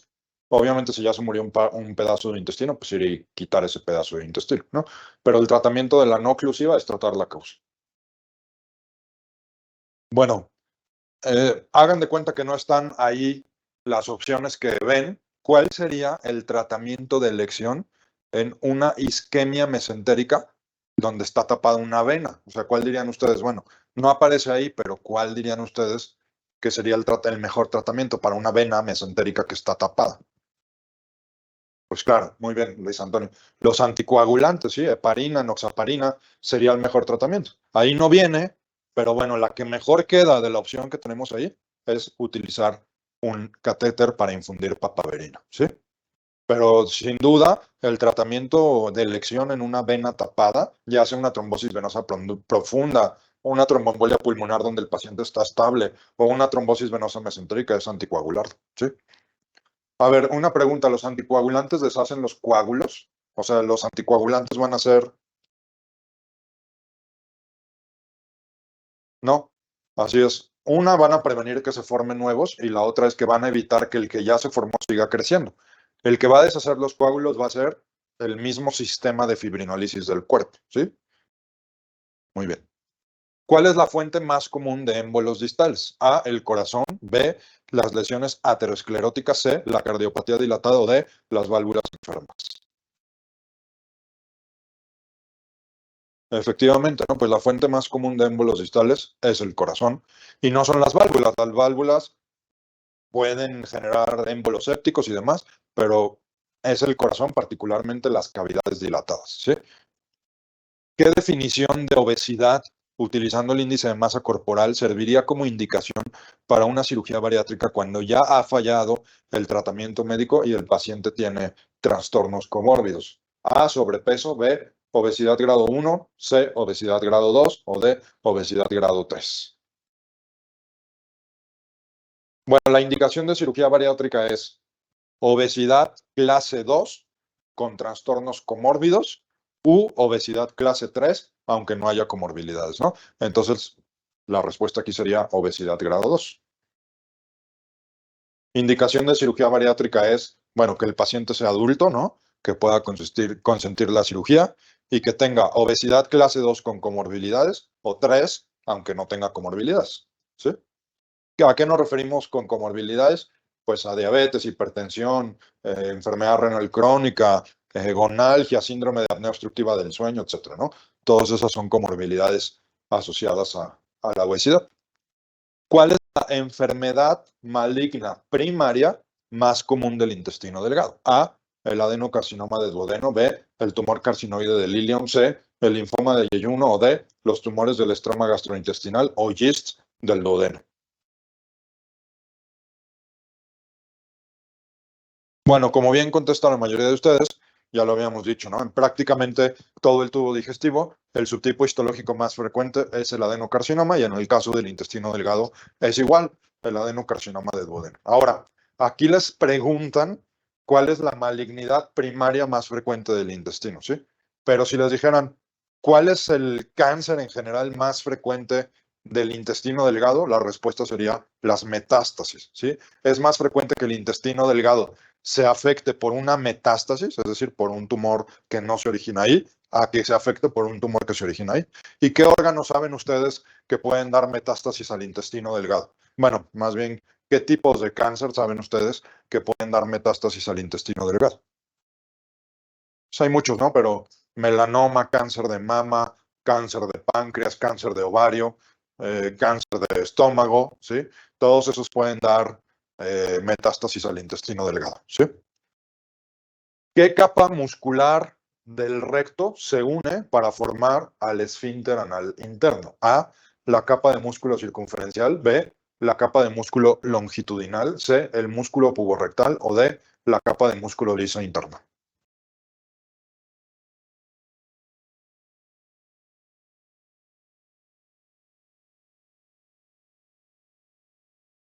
Bueno, la respuesta correcta es la capa de músculo liso interna, ¿no? Y bueno, pues ahí tienen un recordatorio de la anatomía del ano y del recto, ¿no? A ver, es una zona de transición, eso es lo más importante de la zona anorrectal, ¿sí? Porque transitamos de un sitio donde hay un epitelio, que es el anodermo, la piel del ano, vamos a pasar de un epitelio a un sitio que tiene una mucosa, que es el recto, ¿sí?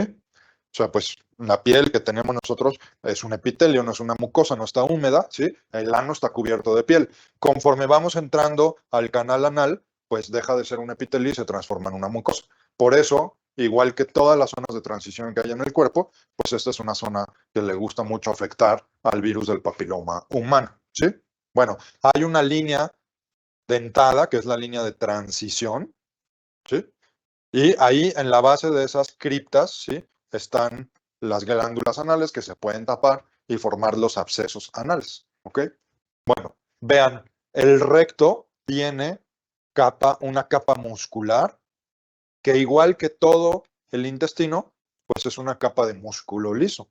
Y esa capa se une y forma el esfínter anal interno, que el esfínter anal interno es de músculo liso o involuntario, ¿sí?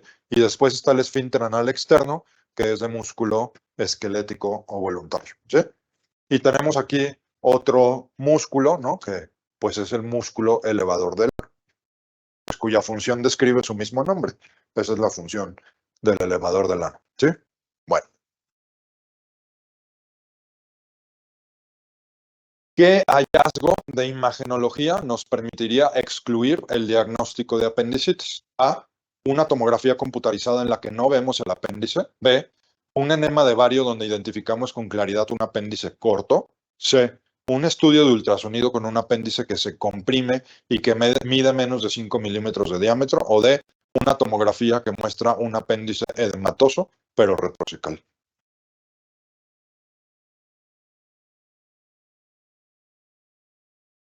El único hallazgo de imagen que con toda certeza nos permitiría excluir el diagnóstico de apendicitis es un estudio de ultrasonido con un apéndice que se comprime y que mide menos de 5 milímetros, ¿sí? Porque para hablar de apendicitis, el diámetro apendicular debe ser mayor a 6 milímetros.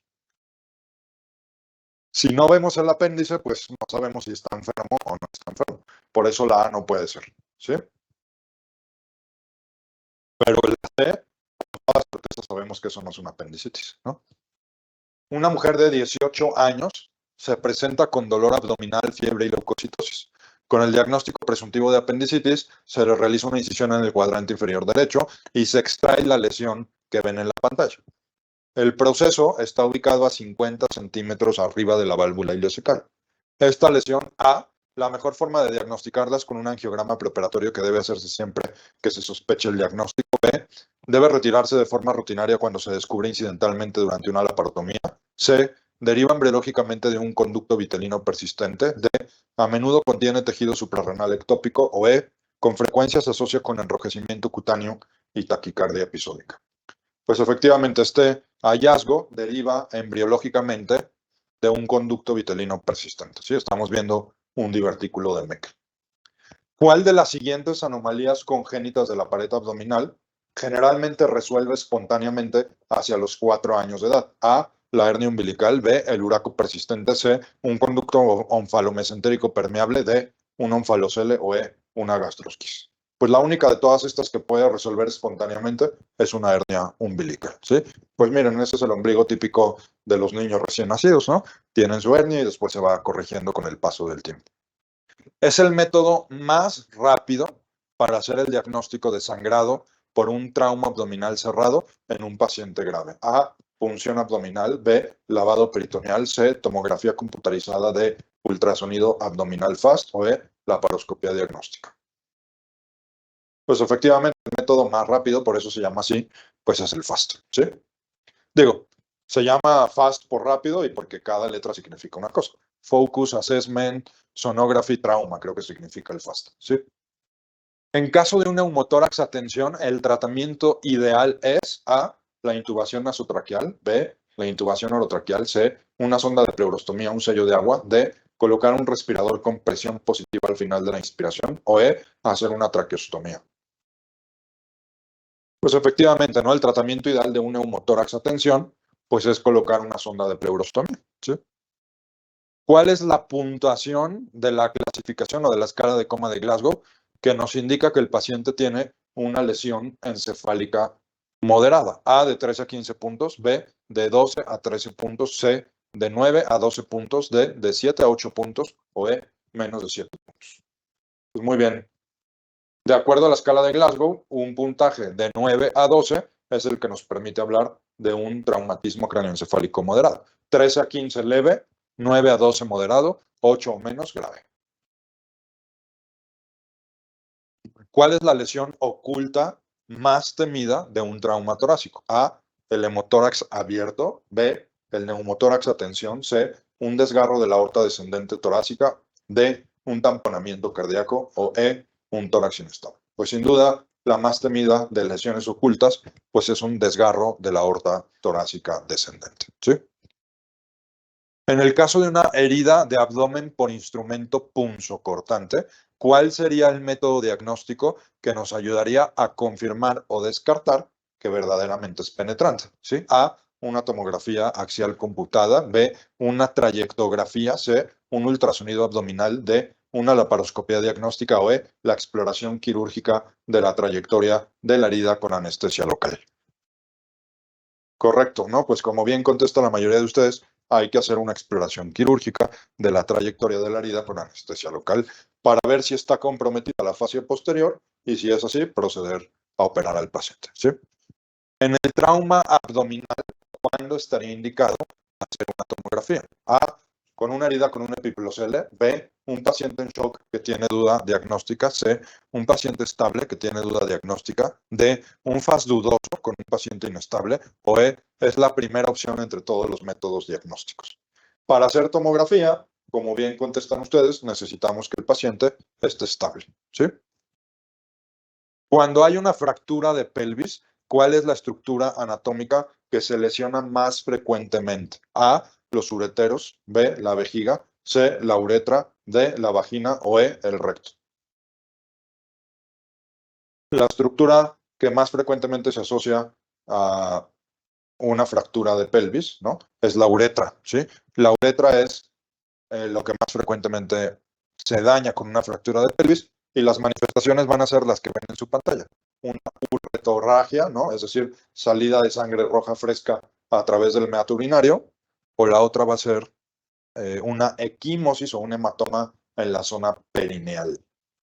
Eso contraindica la colocación de una sonda Foley. Si lo vemos, pues eso es una indicación de instalar una talla suprapúbica para poder vaciar la vejiga del paciente, ¿no? Y ya la reconstrucción de la uretra le toca a los urólogos. Paciente politraumatizado, tiene un hematoma epidural, líquido libre en la cavidad abdominal, un choque hipovolémico y una fractura de fémur. ¿Cuál sería la prioridad en el manejo quirúrgico de este paciente? A, hacer una craniotomía más una osteosíntesis del fémur. B, hacer una osteosíntesis del fémur más una laparotomía exploradora. C, hacer una laparotomía más una craniotomía. D, laparotomía exploradora solamente. O E, craniotomía solamente. Muy bien. En este paciente lo que hay que hacer es una laparotomía y una craniotomía simultáneamente, ¿sí? ¿Por qué? ¿Por qué tomamos esta decisión? Bueno, porque, a ver, la pregunta es aquí, ¿el choque hipovolémico se lo está causando el hematoma epidural?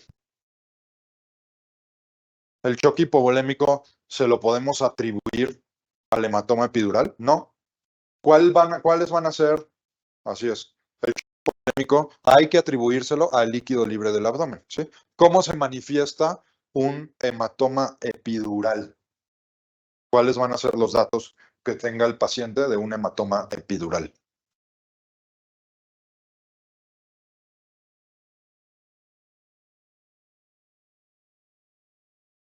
Muy bien. Es el típico paciente que sufre un golpe súbito, fuerte en la cabeza, ¿no?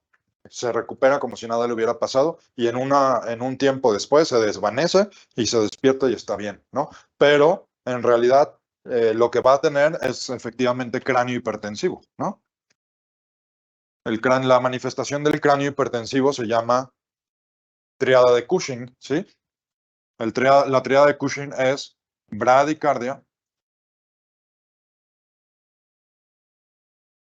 bradipnea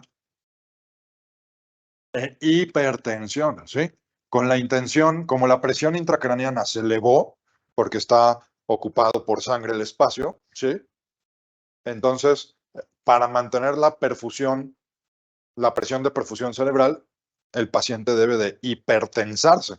Entonces, el choque hipovolémico de este paciente no lo explica el cráneo hipertensivo. La bradicardia, la bradipnea se deben a la hernia del uncus, ¿no? Y nos falta la otra manifestación que provoca la hernia del uncus, que es anisocoria, ¿sí?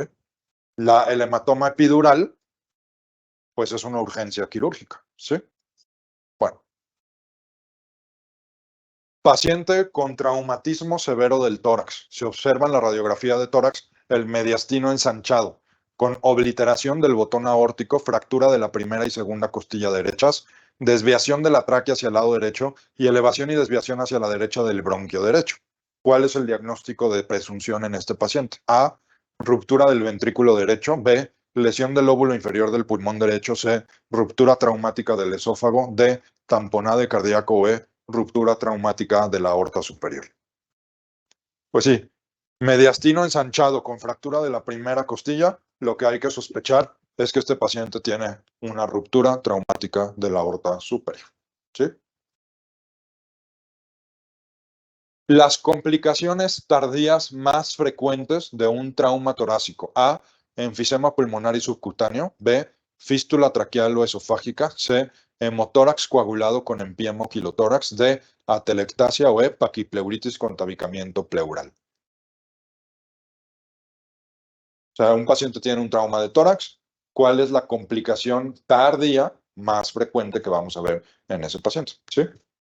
Bueno, aquí el enfisema pulmonar y subcutáneo, pues no es tardío, eso es temprano, ¿sí? La fístula traqueal o esofágica sí es tardía, pero no es frecuente, ¿sí? Las atelectasias son tempranas, ¿sí?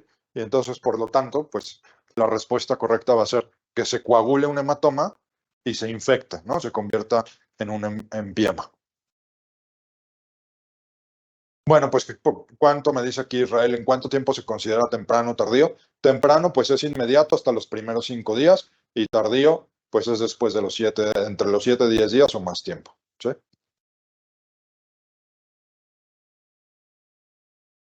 La triada de Beck que orienta al diagnóstico de un trauma de tórax con lesión del miocardio está integrada por A, desviación de la tráquea, disfonía y cianosis. B, timpanismo torácico, frote pleural y disnea. C, estertores, ingurgitación yugular y ausencia de ruidos respiratorios. D, elevación de la presión venosa central, hipotensión arterial y ruidos cardíacos velados. Y acidez torácica, ingurgitación yugular o disfonía. ¿Sí? Pues muy bien, la respuesta correcta es la D. Elevación de la presión venosa central equivale a ingurgitación yugular, ruidos cardíacos velados e hipotensión. ¿Sí? Bueno, la última pregunta antes del descanso. ¿Son hallazgos comunes de la triada de Beck en el caso de un tamponade cardíaco, excepto A, pulso paradójico, B, yugulares colapsadas, C, hipotensión, D, ruidos cardíacos abolidos o E, cambios en el segmento ST? Pues muy bien, en un tamponade cardíaco no esperaríamos ver las yugulares colapsadas, ¿no? Al menos de que el paciente sí ya esté severamente chocado, que esté ya inconsciente y todo, pues sí podemos tener sin dilatar las yugulares, pero no lo esperamos, ¿sí? Cambios en el segmento ST sí vamos a ver asociados a un tamponade cardíaco, ¿sí? Eso es lo que hay que aprender de este caso. Bueno, muchachos, pues ya pasaron las 2 primeras horas de esta clase, entonces, si les parece bien, nos tomamos 15 minutos y los veo aquí a las 6:15.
Bueno, muchachos, vamos a seguir con la parte final de la clase, que bueno, de aquí hasta que den las 8, pues será de contestar casos clínicos, ¿no?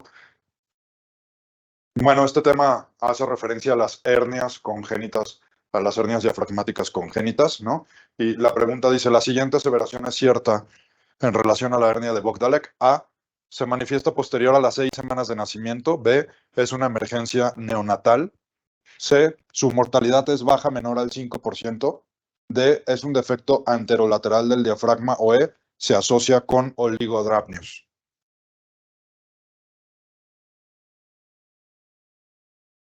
Bueno, la hernia de Bogdalek no es anterior, ¿no? Más bien es una hernia posterior. Y la importancia de la hernia de Bogdalek es que efectivamente es una hernia neonatal, ¿no?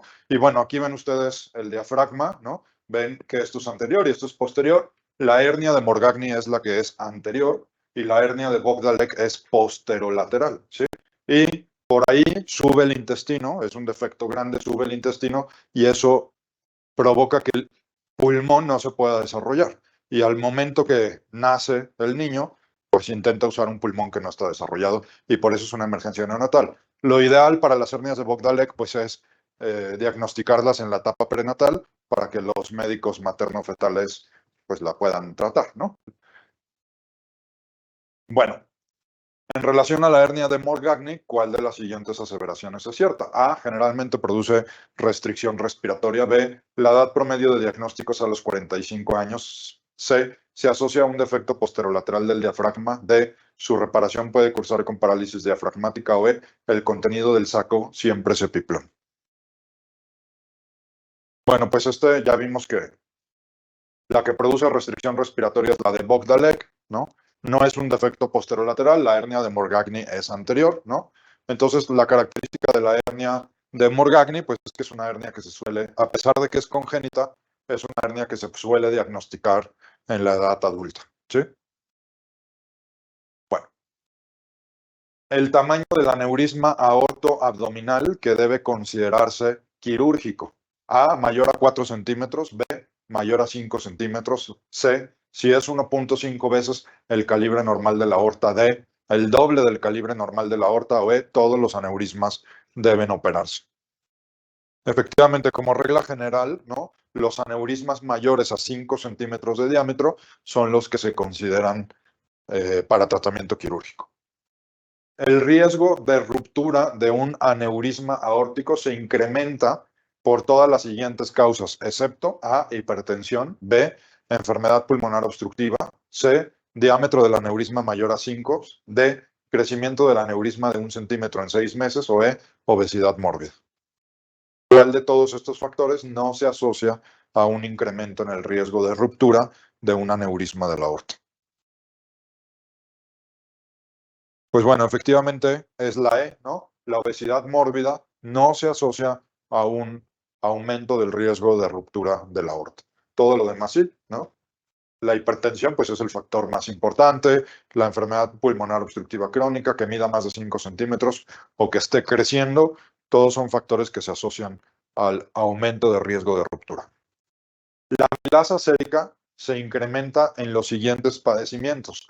En los siguientes padecimientos, excepto A, úlcera duodenal perforada. B, obstrucción intestinal. C, parotiditis. D, embarazo extrauterino roto. O E, gastritis por Helicobacter pylori.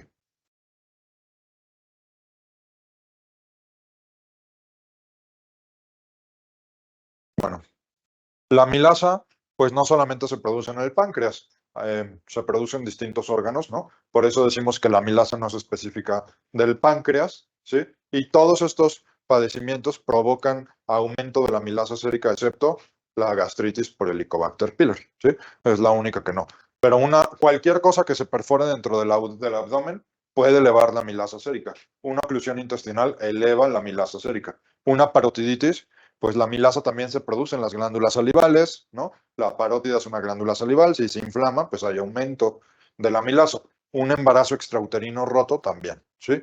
El ovario, problemas de ovario, tumores de ovario, torsión ovárica, son causas de elevación en la amilasa sérica, excepto la gastritis por Helicobacter pylori, eso sí, no tiene por qué elevar la amilasa, ¿sí? Dentro de las múltiples complicaciones que se pueden presentar en una pancreatitis aguda grave, ¿cuál es la principal causa de muerte en estos pacientes? A, pseudoquiste pancreático, B, hemorragia digestiva, C, necrosis pancreática, D, infección o E, hipovolemia con insuficiencia renal. Bueno, la causa más frecuente de muerte en los pacientes con pancreatitis grave es la infección o sepsis, ¿sí? Bueno, ¿qué porcentaje de las pancreatitis agudas pueden ser graves?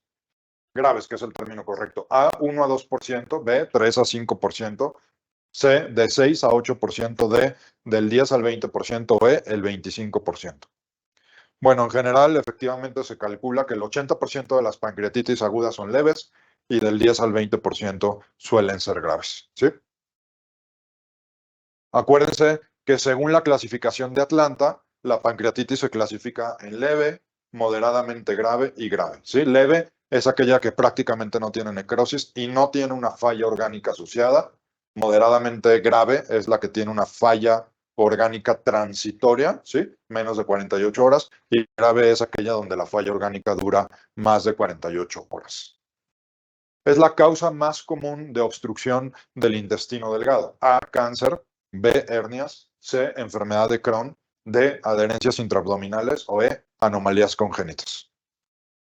Bueno, pues efectivamente, ¿no? La causa más común de oclusión del intestino delgado son las adherencias intraabdominales, ¿sí? Y ahí ven una cirugía laparoscópica y vean cómo, pues, las adherencias son como chicles, ¿no? Literalmente fijan el intestino a la pared y lo doblan, lo obstruyen, ¿no? Y pues ahí en la imagen están viendo una cirugía laparoscópica para quitar adherencias. Características clínicas de una obstrucción estrangulada. A, dolor localizado, fiebre y taquicardia. B, dolor localizado, fiebre y leucopenia. C, alcalosis, fiebre y taquicardia. D, hipersensibilidad y silencio abdominal. O E, diaforesis y fiebre.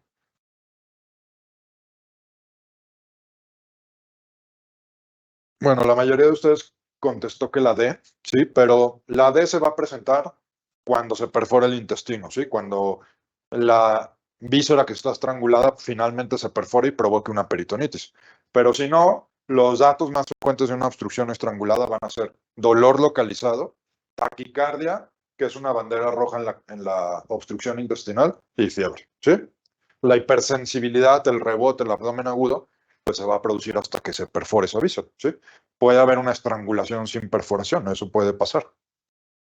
Es el hallazgo específico radiográfico de una obstrucción del intestino delgado. A, asas de intestino delgado dilatadas mayores a 3 centímetros de diámetro, niveles de aire y líquido y escasez de aire en el colon. B, niveles hidroaéreos en las asas intestinales con aire en el ámpula rectal. C, niveles en asas de delgado y colon con despulimiento. D, edema interasa con imagen de vidrio despulido. O E, distensión intestinal y segmentación intestinal. Pues muy bien, los hallazgos específicos son las asas de intestino delgado dilatadas mayores a 3 centímetros de diámetro, niveles hidroaéreos y ausencia o escasez de aire en el colon y en el ámpula rectal, ¿sí?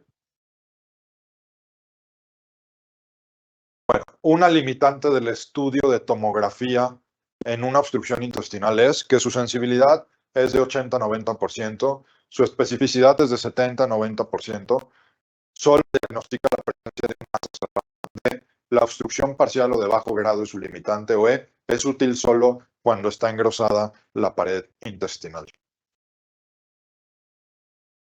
Pues bueno, su sensibilidad y su especificidad son muy altas, ¿no? Esas en realidad no son limitantes. Desde luego, no solo diagnostica asas cerradas, también diagnostica oclusiones de asa simple, pero lo que sí le cuesta trabajo es diagnosticar una obstrucción parcial o de bajo grado, ¿sí? Porque ahí lo que se va a ver es una zona de transición discreta con algo de dilatación del intestino, pero sí vamos a ver que hay paso de medio de contraste hacia adelante y eso es lo que le cuesta trabajo a la tomografía, ¿no? Decirnos esto es una oclusión parcial es difícil. ¿Cuál es la probabilidad de que recurra una obstrucción de intestino delgado cuando está provocada por adherencias? A, 5%, B, 10 a 15%, C, 20 a 30%, D, 40 a 50% o E, 50% o más.